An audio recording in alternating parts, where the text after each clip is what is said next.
Hello, welcome to an emergency edition of Locked On Sharks, the premier podcast covering your favorite team in the Bay Area. And we're going to be discussing Adin Hill being traded from the San Jose Sharks to the Vegas Golden Knights.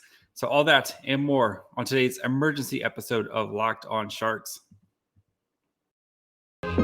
You're Locked On Sharks, your daily podcast on the San Jose Sharks.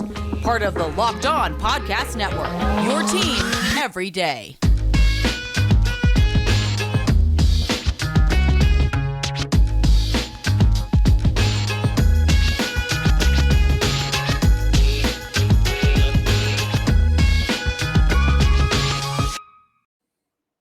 I'm your host, JD Young, contributor at Fear the Fan and San Jose Hockey Now. And I want to thank you guys for making this your first listen for this emergency podcast. We're free and available where you get podcasts and, of course, subscribe on YouTube. But the big news, of course, Adin Hill being traded to the Vegas Golden Knights for a 2024 fourth-round pick. And where does this kind of leave the Sharks? So they had a logjam between Kaapo Kähkönen, James Reimer, and Adin Hill. Kaapo Kähkönen, we kind of knew he was the safest of the three. James Reimer, the reports where they wanted a second-round pick for him. And Adin Hill was kind of the odd man out for the Sharks. So for the Sharks, this really clears up that logjam. So now you have Kaapo and James Reimer. Kaapo is probably going to be your main starter. I would assume he probably gets about 60% of the starts. James Reimer, your backup, plays the other 40%. And then this helps with, then you have Straussman and Eetu Mäkiniemi from and Aaron Dell kind of as your three-headed monster down in the CUDA.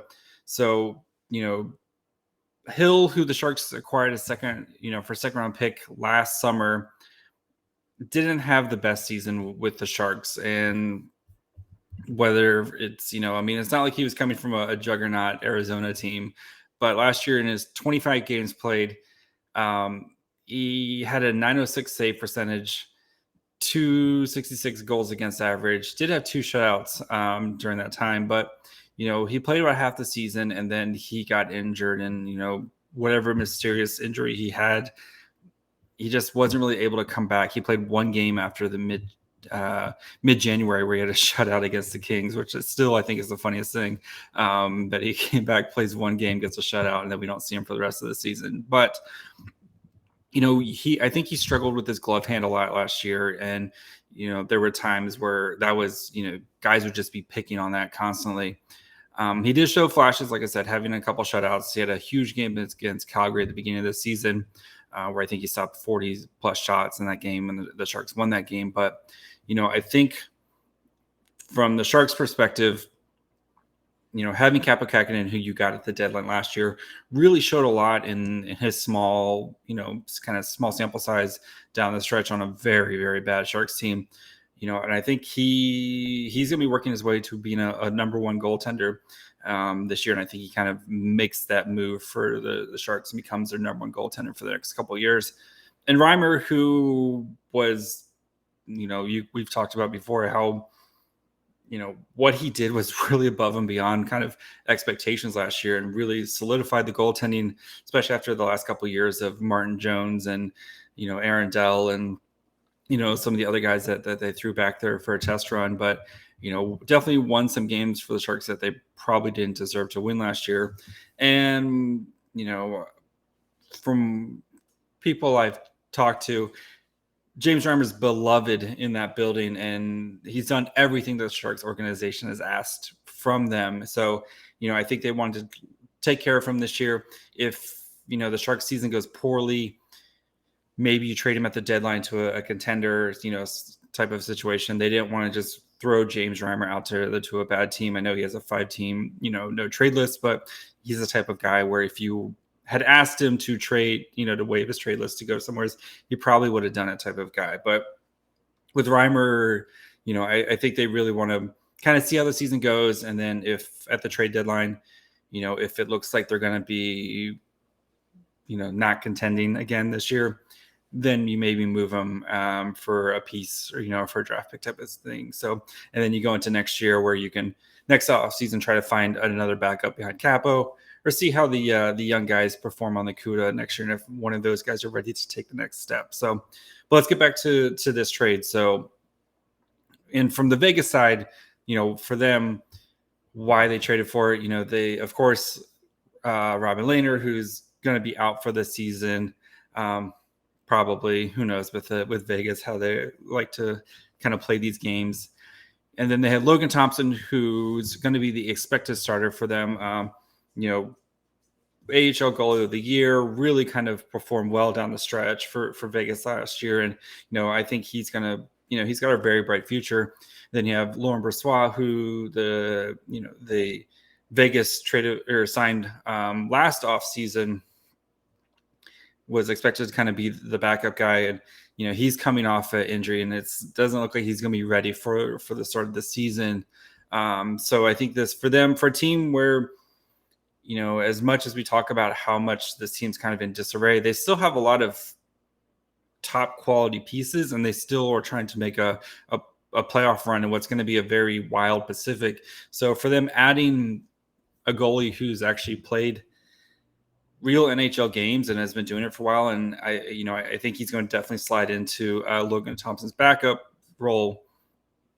It's not the worst thing in the world for them to take a swing on an NHL caliber goalie who maybe in this system he fits a little bit better, type of situation. So as for the compensation, a 4th round pick, it's fine. It's whatever. You probably could have maybe gotten more just because of Vegas's dire need for a goalie at this situation. But at the same time, the Sharks were also needed to get rid of a guy here. So I think it's a fair compensation.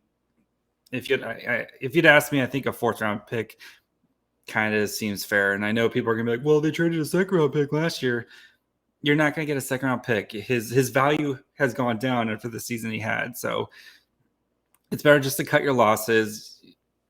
That frees up a little bit of money, that especially for a Sharks team that's somehow against the cap after all this season, all the moves that they made this offseason. I know they sent some guys down to the CUDA. They'll be cap compliant and everything, but whatever, you took a swing on a guy. You hope that maybe he would come in and kind of be, maybe take the claim at being a goalie of the future, and it didn't work out. So it's better to get something in return, even if it's a diminished value, than just to have a 3-headed goalie monster that doesn't do anything for you. And then now you have clarity.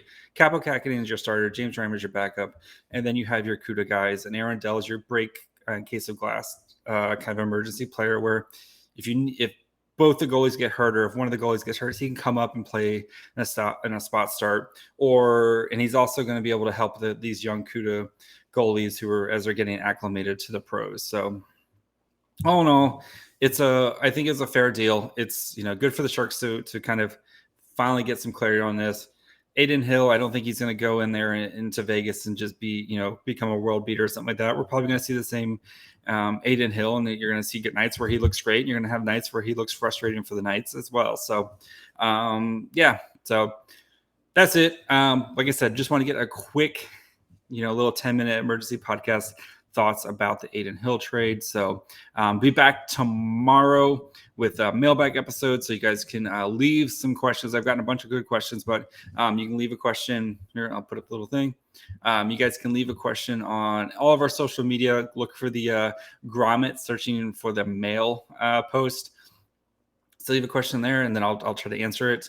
Also on YouTube, same thing on the community piece there. You can look for little grommet, searching through the mail. Leave your question. I'm going to prioritize the YouTube questions, make you guys try to focus on get you guys over on YouTube. So if you haven't, please do follow us, Twitter, Facebook, Instagram. You can also subscribe on YouTube. Like I said, all the questions on YouTube will get answered first. They get first dibs. So that's going to be it. Like I said, be back tomorrow. You can find the show wherever you get podcasts. Subscribe wherever you get podcasts. Subscribe on YouTube. Follow me on Twitter at myfryhole. And be back tomorrow for the mailbag. Bye, friends.